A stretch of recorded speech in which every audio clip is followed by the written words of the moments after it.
Je ne sais pas si je vous l'ai déjà présenté, mais il faut absolument que les gens soient au courant de son existence. Le père Hervé Marie. Un homme incroyable. C'est pas le seul, bien évidemment, mais cet homme est incroyable. Il faut le dire.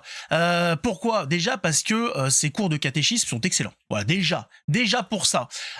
Ensuite, c'est parce que il est actif sur les réseaux sociaux, mais pas de manière gnangnan, salut tout le monde, ça va, des bisous, hein, voilà, on se, hein, etc., etc. Non, c'est un homme qui va sur les réseaux pour défendre la foi catholique. Et très souvent, c'est le clash ultime, et cet homme est incroyable, puisque, dire qu'il connaît l'intégralité de la Bible, ce serait mentir.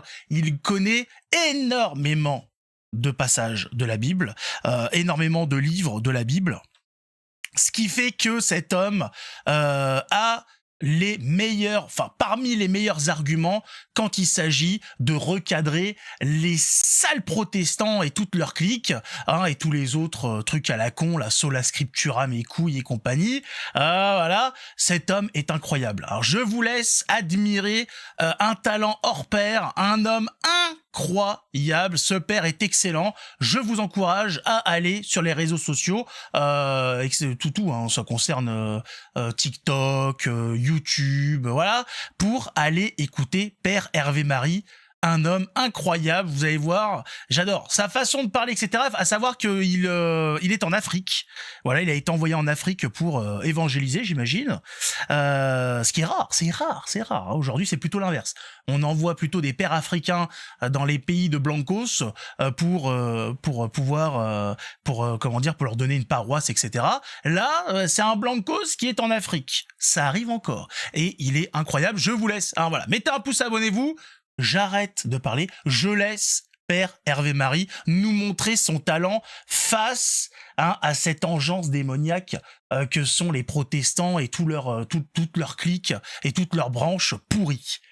Parce qu'elles sont pourries. Hein. Le fruit du protestantisme, c'est quoi? C'est quoi? Rien. C'est la stérilité. C'est la mort. Regardez, hein, parce que les pays occidentaux meurent, mais regardez l'état de l'Angleterre. Regardez, berceau du protestantisme. C'est pas vraiment vrai, mais c'est là où il a été très adopté. Regardez la gueule du pays. Je vous parlerai pas de l'Allemagne avec von der Leyen, non, enfin si, elle est allemande, mais c'est plutôt Merkel et toute la clique. Bon, on n'est pas mieux lotis, mais enfin de l'autre côté, c'est chaud quoi. C'est plus avancé que nous. Hein. Le stade est plus pourri. On a l'impression qu'il y a pas beaucoup de protection par rapport à nous, hein, parce que nous quand même, ça y va. On a eu Macron qui a dit l'événement de la bête, hein, était pour notre génération. Et malgré donc cet homme qui veut y aller à fond, hein, on arrive quand même à s'en sortir un petit peu mieux que les autres. Hein. Comme quoi, tout le monde n'est pas protégé pareil. Ah, il va falloir que les protestants se remettent en question. Allez, on écoute Pierre Hervé Marie. Il est vrai, comme tu dis, que le mot catholique n'est pas présent dans les Saintes Écritures. Alors la première des choses, c'est est-ce que tu crois, toi, que ce qui est dans les Saintes Écritures? Si oui, pourquoi est-ce que tu crois alors que c'est la Bible qui est la norme de ta foi? Croire que la Bible est la norme de la foi, ce n'est pas biblique. D'ailleurs, le mot Bible n'existe pas dans la Bible. Aïe. Parce que la Bible, comme tu dois le savoir, est née en l'an 400. Et lorsqu'elle est née en l'an 400, traduite par saint Jérôme de Stridon grâce à l'Église catholique, parce que c'est l'Église catholique qui a autorité sur la Bible, oui. Cette Bible a exactement 73 livres. 46 dans l'Ancien Testament et 27 dans le Nouveau Testament. C'est simple. Les livres pourtant. deutérocanoniques font partie des livres canoniques. C'est deutéro-canonique, c'est du français simple. Proto-canonique, c'est les 39 livres simple, hébreux, originaux hébreux. Et les 7 livres deutérocanoniques, c'est ceux qui ont été écrits entre moins 300 et 0 avant Jésus-Christ et qui sont aussi canoniques. Et donc la Bible a donc 73 livres. Notre foi ne repose pas premièrement sur la Bible, parce que notre foi repose sur la parole de Dieu. Et quand tu dénigres l'Église catholique et l'Église que le Christ a voulu et l'Église que le Christ a fondée et qui donne la parole de Dieu, parce que dans 1 Timothée 3,15, il est dit que l'Église est colonne et appui de la vérité. La vérité se trouve dans l'Église. Cette Église que le Christ a voulu, il y en a une seule. C'est Matthieu 16,18, Pierre, tu es Pierre, cette pierre je bâtirai mon Église, et les portes de la mort ne pourront rien contre elle. Il est excellent. Ouais, il cherche pas, il est pas en train de feuilleter ou quoi, cet homme, voilà, c'est c'est incroyable, cette faculté à avoir emmagasiné tout ça pour montrer, parce que voilà, nous on parle de ça un petit peu dans le clash, mais c'est pour leur montrer qu'ils ont tort, pour les ramener sur le droit chemin. Il ne fait pas ça gratuitement pour les les diminuer, les descendre, les dénigrer. Il fait ça pour les ramener sur le chemin. Il dit regardez, voilà, vous qui vous appuyez sur la Bible, mais lisez-la, c'est marqué dedans. Tout est dedans, enfin tout hors tradition, mais enfin tout ce tous les toutes les preuves de l'authenticité du catholicisme sont dedans. Avant même de commencer à s'appuyer sur la tradition ou sur les pères de l'Église, sur les premiers chrétiens, regardez la Bible, c'est marqué dedans, c'est dedans les copains. Mais vous ne voulez pas la lire, c'est ça le problème. Déjà vous avez une version qui a été transformée il y a quelques siècles de ça. Déjà, hein, vous n'avez même pas l'authentique. Et après vous osez la ramener alors que vous n'avez même pas lu ce qu'il y a dedans. Il ne s'appuie que sur des versets de la Bible, hein. Qu'est-ce que vous avez à répondre à ça? Ben rien. Ben bien sûr que non, mais tu te tais. T'as rien à dire. Et cette église, elle est sainte et sans tache. C'est Éphésiens chapitre 5, versets 25, 26, 27. Marie, aimez vos femmes comme le Christ a aimé l'église et s'est livré pour elle, l'a rendue sainte et sans tache. Et donc cette église, voulue par Jésus-Christ, c'est elle justement que saint Ignace d'Antioche appelle en l'an 107 l'église catholique. On n'a pas dit protestant, on n'a pas dit évangélique, on n'a pas dit baptiste, on n'a pas dit méthodiste, on n'a pas dit tout ça. Et la seule église qui existe depuis 2000 ans, c'est nous les catholiques. Je te rappelle qu'à l'époque de Constantin, lorsque Constantin a donné l'édit de Milan en 313 pour permettre aux catholiques de ne plus être persécutés, on était déjà au 32e pape, hein, qui était sur le siège de Pierre à Rome. Et donc cette église, c'est l'église que le Christ a voulu. Alors, elle a pris le nom de catholique en 107 après Jésus-Christ, forcément, donc elle ne peut pas être dans les livres bibliques, puisqu'on pense que les derniers livres ont été écrits par Jean vers l'an 100. Et d'ailleurs, les premiers chrétiens n'étaient même pas chrétiens. Les premiers chrétiens qui ont suivi Jésus-Christ n'étaient pas chrétiens. Ils étaient disciples de Jésus-Christ. Et on les appelait les disciples de Jésus-Christ. C'est dans Actes chapitre 11, verset 26, comme tu dois le savoir, que c'est à Antioche que pour la première fois, on a eu des disciples de Jésus-Christ qui ont pris le nom de chrétiens. Quand Saint Étienne est mort, il n'était pas chrétien. Il est mort dans Actes au chapitre 7. J'adore sa façon de ramener les choses. Dis, regarde, mais lis, qu'est-ce qui t'arrive? Pourquoi tu baves? Tu fais une crise, mais lis!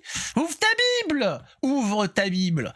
Et ça a pas l'air d'être quelque chose qui intéresse beaucoup nos amis protestants. C'est-à-dire que déjà, c'est pas eux qui sont à l'initiative. C'est pas eux qui ont le Saint-Esprit pour la faire, cette Bible. C'est l'Église catholique. Donc c'est vrai que le problème, c'est qu'ils peuvent pas vraiment s'appuyer dessus, puisque c'est l'arme de leur adversaire. Et si cette Bible, qui a été faite par le Saint-Esprit,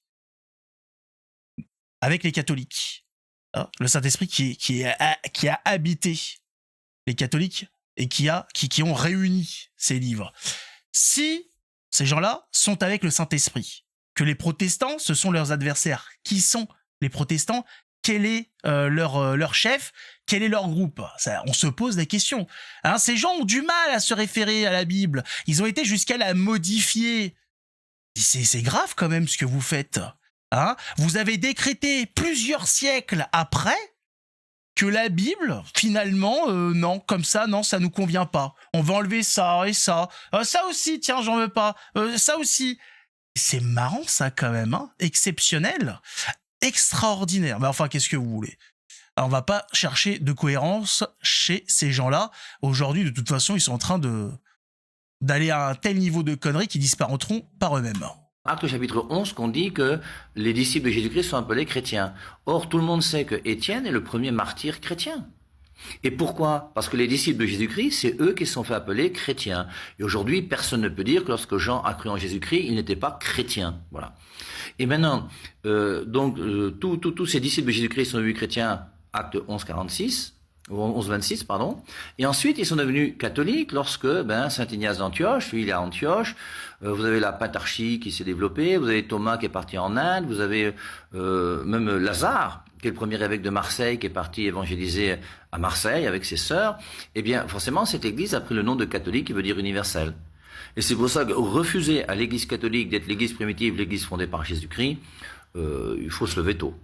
Maintenant, on pourrait continuer à réfléchir. Très tôt. Oui, il y a plein de choses. Même toi qui es là, tu crois des choses qui ne sont pas bibliques. Quand tu crois, par exemple, qu'il y a 4 évangiles, c'est pas biblique. Et tous les non-catholiques croient des choses qui ne sont pas bibliques. Donc au bout d'un moment, vouloir revenir uniquement à la Bible et dire que le fait d'ajouter la prière à Marie et tout ça n'est pas biblique, la prière à Marie, c'est simplement, elle prie pour moi comme je prie pour toi, on peut prier les uns pour les autres, les morts ne sont pas morts, Marie est au ciel auprès de Dieu, elle peut intercéder pour nous comme elle l'a fait dans Jean chapitre 2, lorsqu'elle a intercédé pour qu'aux noces de Cana, on puisse avoir un peu de vin. Allez, sur cette bonne réflexion, bonne journée. Il est excellent. Voilà, si ça vous a pas convaincu, je peux rien faire de plus. C'est le père Hervé Marie, extraordinaire, très bon, toujours très précis, bien évidemment, dans ses propos. Bien évidemment, alors là, vu que c'était à l'encontre de ceux qui se revendiquent de la Bible, simplement, il s'est contenté de citer des versets pour utiliser justement, voilà, retourner l'arme de l'adversaire. Il a voulu utiliser la Bible, s'appuyer sur la Bible, il lui a montré que la Bible était son pire ennemi, puisque la Bible contredisait tout ce qu'il disait. C'est extraordinaire, vous imaginez un homme qui arrive en pensant être bien armé, qui se rend compte que cette arme qu'il a est en fait son pire ennemi.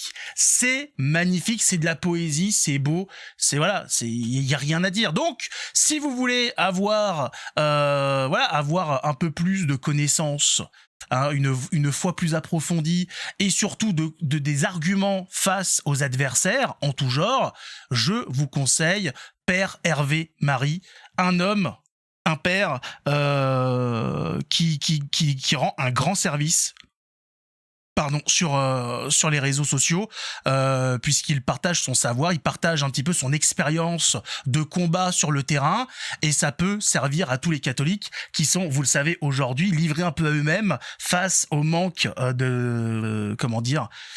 d'entraînement spirituel, intellectuel, physique. Enfin, on a un manque d'entraînement à tous les niveaux. Là, vous avez en partie quelque chose qui peut vous aider au quotidien, qui va vous permettre d'appuyer vos propos, de confirmer votre foi en disant, voilà, je suis dans le vrai. Cet homme me montre à travers les versets de la Bible que je suis sur le bon chemin. C'est ça aussi. C'est confirmé, parce qu'on peut tous avoir des doutes. Cet homme vous montre, texte à l'appui, preuve à l'appui, que nous sommes sur le bon chemin. Et en face, ça bégaye très fort. J'espère que ça vous a plu et que vous allez très vite découvrir son excellent travail. En attendant, nous on se retrouve tout de suite, ou plus tard dans une autre vidéo. Et en attendant, bien évidemment, que Dieu nous garde.